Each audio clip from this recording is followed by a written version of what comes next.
Bismillahirrahmanirrahim. Assalamu alaikum dear students. This is Sumaira Mumtaz from Intermediate Chemistry channel. Today we are going to solve model paper of chemistry first year.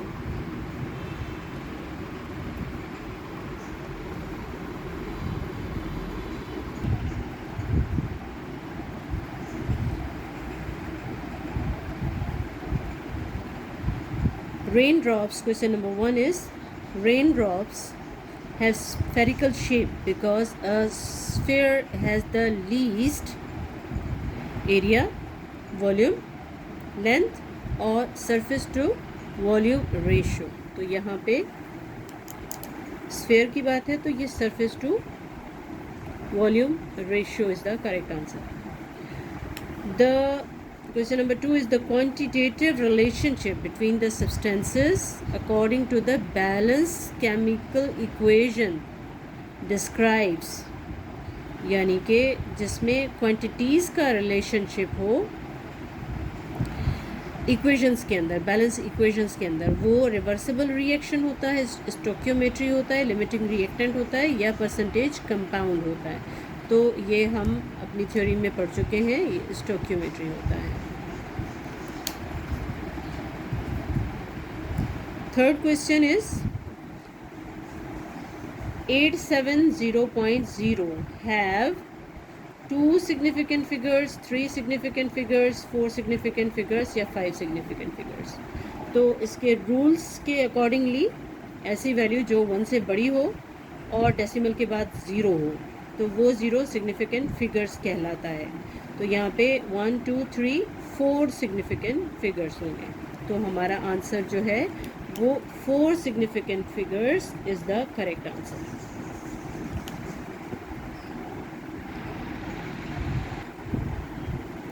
Question number 5. Question number 4. The number of orbitals in a shell can be determined by the formula.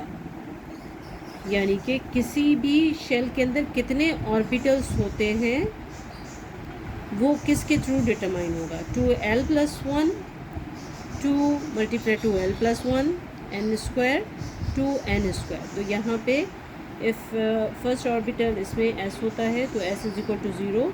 तो 2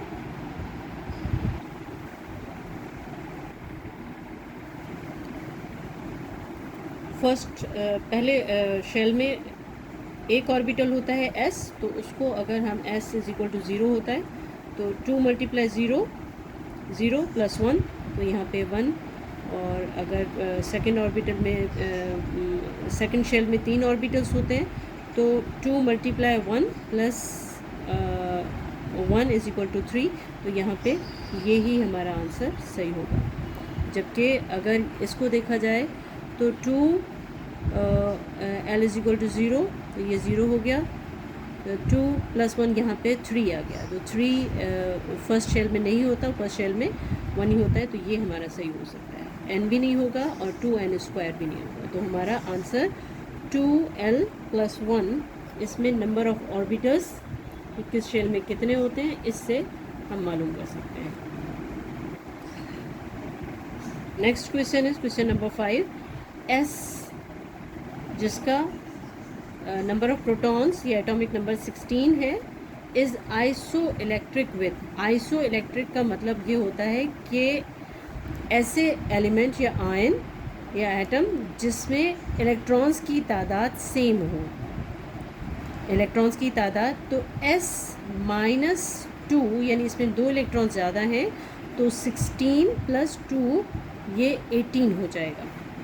तो अब हमें ये देखना होगा कि 18 electrons sodium में हैं नहीं, क्योंकि इसमें 11 यहाँ पे 10 हो गए, यहाँ पे 9 है तो 9 के साथ एक अगर ज़्यादा 9 आयन नहीं है तो इसमें 9 ही होंगे. इसमें 19 है और इसमें एक इलेक्ट्रॉन कम है तो यहाँ पे एक इलेक्ट्रॉन कम है तो 18 इलेक्ट्रॉन्स हो गए. तो हमारा ये आंसर सही है. ये आइसो इलेक्ट्रिक है. इसके साथ आइसो इलेक्ट्रिक या आइसो इलेक्ट्रॉनिक उसे कहते हैं जिसमें नंबर ऑफ इलेक्ट्रॉन्स सेम होते हैं. Question number 6. the most of the radiations coming out from the pitchblende were. Question number 6.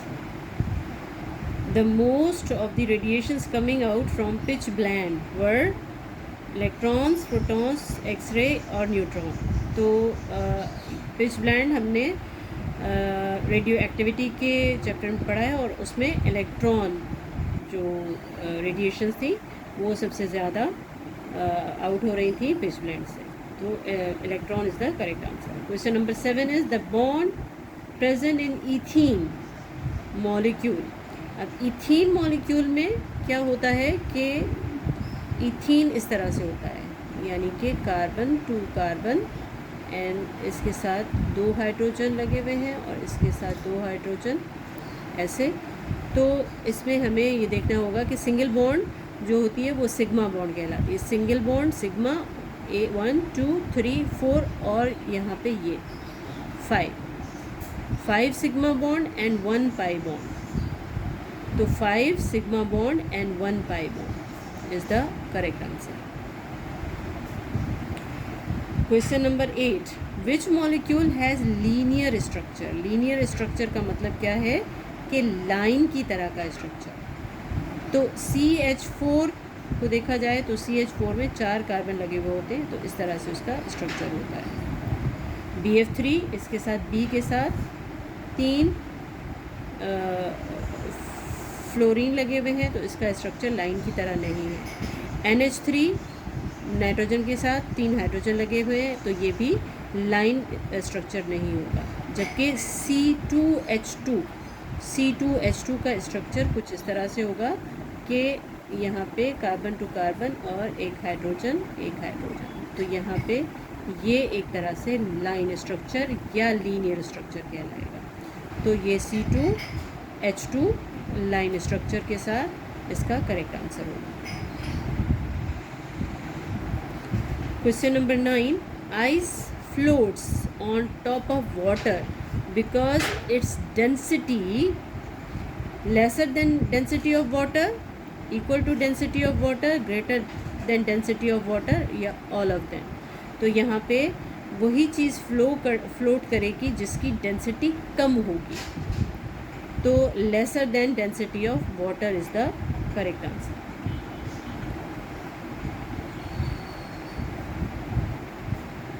वही चीज़ फ्लोट करेगी जो ज़्यादा भारी नहीं होगी, उसकी डेंसिटी कम होगी. Heat absorb by a system when its volume does not change is equal to internal energy work done by a system, increase in internal energy या change in enthalpy of system. तो जब volume constant रहेगा तो heat absorb by a system is equal to an internal energy. Chapter number 5 में constant volume यानी कि volume change नहीं होगा, तो heat absorb by a system is equal to internal energy. Question number 11. Which of the following is intensive property of a system.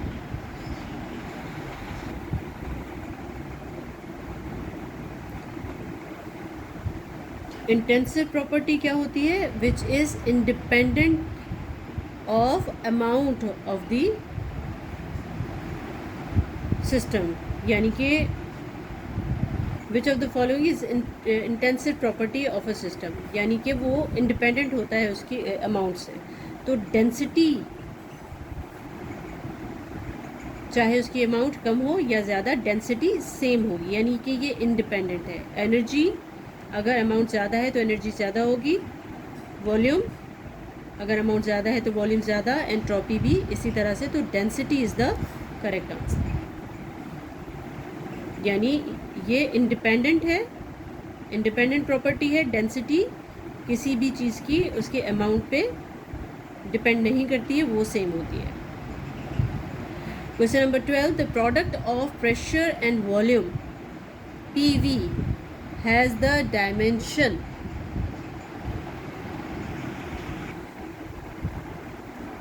and the options are pressure, volume, energy or temperature.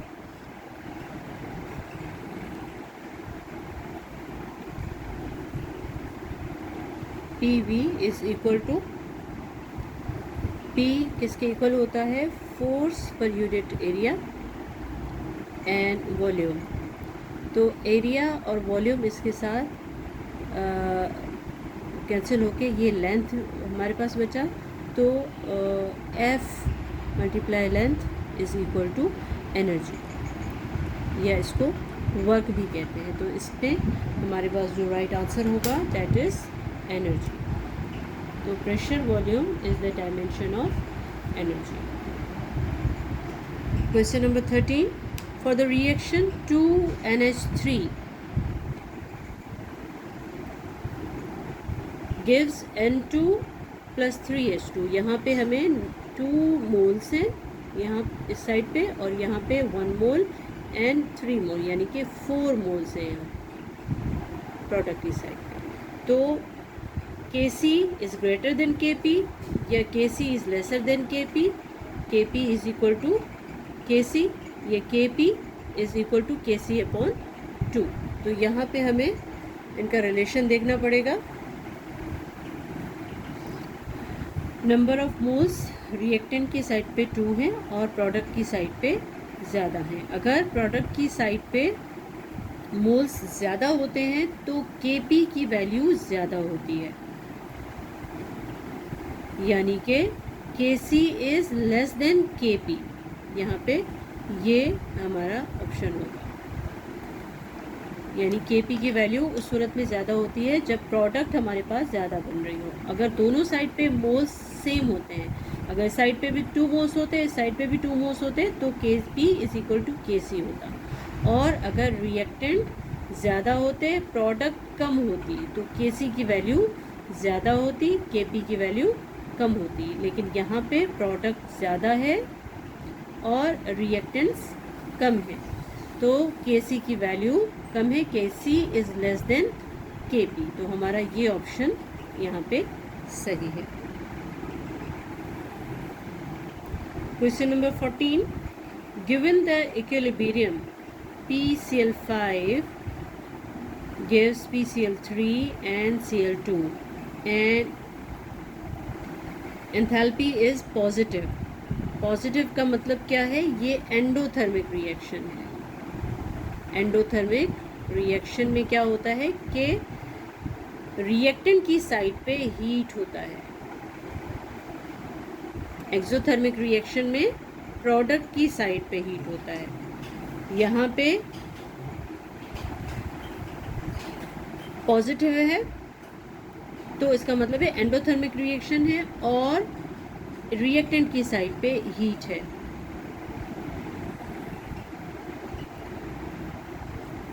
Concentration of chlorine at equilibrium will be increased, यानी कि chlorine की concentration increase की सूरत में होगी अगर temperature कम कर दिया जाए। Adding PCl3 to the mixture, यानी हमें इसकी कंसंट्रेशन इंक्रीज चाहिए। Adding PCl5 to the mixture या इंक्रीजिंग प्रेशर। तो PCl5 की अगर कंसंट्रेशन हम बढ़ा देंगे तो हमें फॉरवर्ड रिएक्शन मिलेगा और क्लोरीन की मिकदार या क्लोरीन की कंसंट्रेशन ज़्यादा होगी, यानी कि एडिंग PCl5 टू द मिक्सचर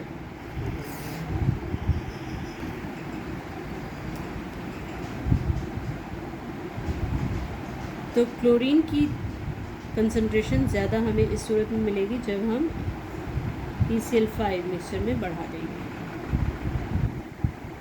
यहाँ पे ये ऑप्शन भी हो सकता था कि इंक्रीजिंग टेम्परेचर, तो टेम्परेचर भी यहाँ पे अगर इंक्रीज़ कर दिया जाए तो भी कंसंट्रेशन क्लोरीन की ज़्यादा मिल सकती है, लेकिन यहाँ पे इंक्रीजिंग टेम्परेचर का ऑप्शन नहीं है, तो एडिंग PCl5 to the mixture is the correct answer. Question number 15, which one of the following solution is basic. इन सॉल्यूशंस में से कौन सा जो सॉल्यूशन होगा वो बेसिक होगा। विच one of the following solution is basic, यानी बेसिक में हमें क्या करना पड़ेगा कि अमोनियम क्लोराइड NH4Cl ये वाटर के साथ, तो इसका रिएक्शन कुछ इस तरह से होगा कि अमोनियम ये इसके साथ HCl हाइड्रोक्लोरिक एसिड बनाएगा और ये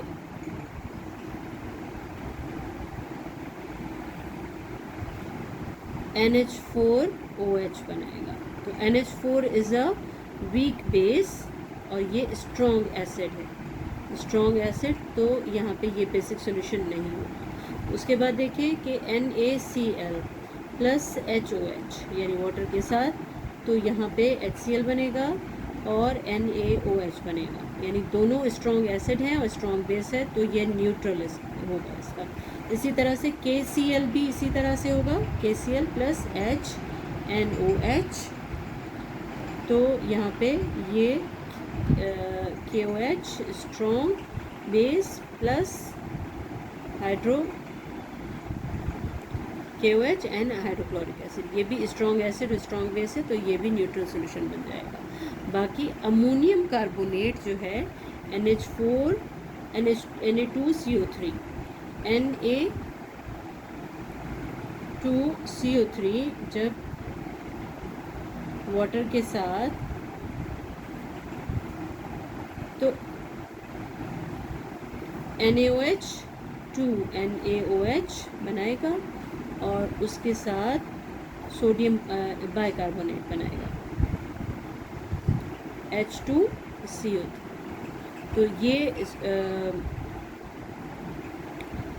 कार्बोनिक एसिड वीक एसिड है और ये स्ट्रॉन्ग बेस है, स्ट्रॉन्ग बेस की वजह से बेसिक सॉल्यूशन बन जाएगा जब, तो इसलिए हमारे पास जो आंसर है वो sodium carbonate is the correct answer, यानी सोडियम कार्बोनेट का जो सॉल्यूशन होगा वो बेसिक होगा।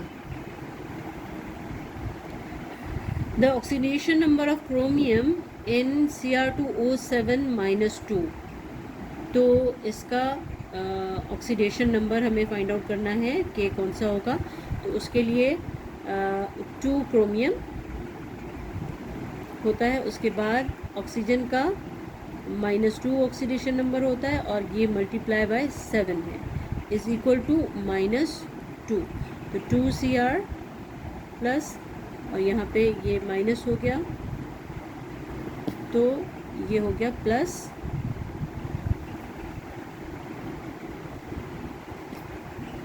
-14 इज इक्वल टू -2, तो क्रोमियम को हम सेपरेट कर लेते हैं, 14 उस तरफ चला गया तो प्लस हो गया, 14 -2 डिवाइडेड बाय 2, इसका 2 यहाँ पे आ गया, तो 14 - 2 is equal to 12 upon 2 is equal to 6, तो हमारे पास जो +6 है, this is the correct answer. The properties of solution which depends upon the number of particles of solute are called, options are colligative properties, intensive properties, qualitative properties और physical properties। theory of ionization में ये है कि properties of solution which depends upon the number of particles of solute and are called colligative properties, is the correct answer, theory of ionization में। Question number 18, if the rate of reaction is independent of concentration of the reactant and the reaction is of 0 order या first order, second order और third order,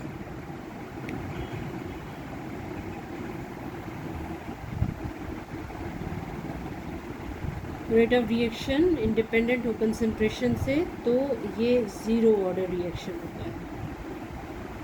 if the rate of reaction is independent of concentration of the reactants, the reaction is 0 order reaction.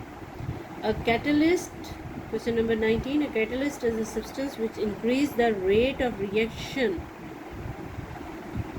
because it increases the temperature, it increases pressure, it changes the rate constant, it lowers the activation energy. Catalyst क्या होता है, कौन सा substance होता है, which increases the rate of reaction.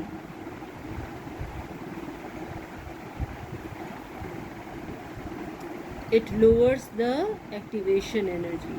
ये activation energy को lower कर देता है और reaction को fast कर देता है, rate of reaction को fast कर देता है और activation energy कम कर देता है. The branch of chemistry which deals with the study of reaction rate is known as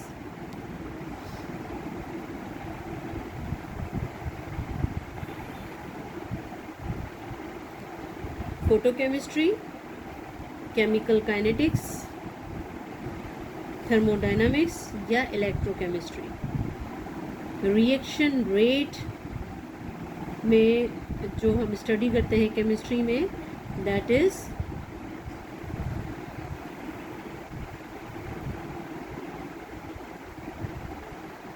study of reaction rates.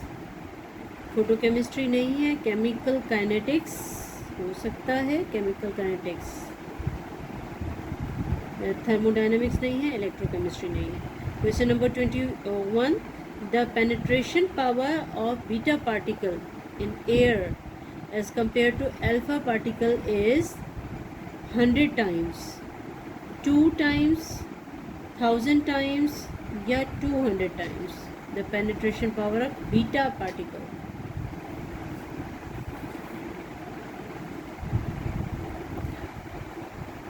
Beta particle की पेनिट्रेटिंग एयर में 1 to 2 मीटर्स होती है और अल्फ़ा पार्टिकल्स की 1 to 2 सेंटीमीटर्स होती है. तो बीटा पार्टिकल की यानी 100 टाइम्स ग्रेटर है.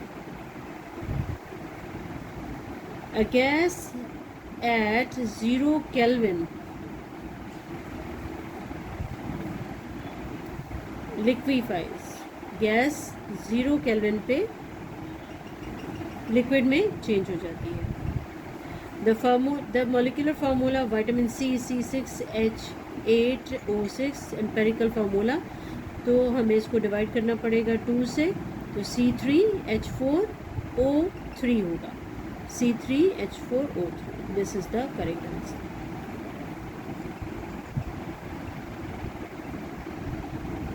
इसको दोबारा पढ़ लेती हूँ. Gas at 0 kelvin. 0 केल्विन क्या होता है, -273. और इस टेम्परेचर पे गैस लिक्विफाइज हो जाती है, लिक्विड में कन्वर्ट हो जाती है. The molecular formula of vitamin C is C6H8O6. तो इसका एम्पेरिकल फार्मूला क्या होगा. एम्पेरिकल फार्मूला के लिए हम इसको डिवाइड करेंगे, जिससे ये तमाम नंबर्स डिवाइड हो सकें. तो डिवाइड करेंगे 2 से, तो 2 से डिवाइड करेंगे तो ये C3 हो जाएगा और ये 4 हो जाएगा और ये 3, C3H4O3. अभी तक इतना ही. बाकी क्वेश्चन इंशाल्लाह नेक्स्ट सेशन में सॉल्व करेंगे. अप टिल देन, अल्लाह हाफ़िज़.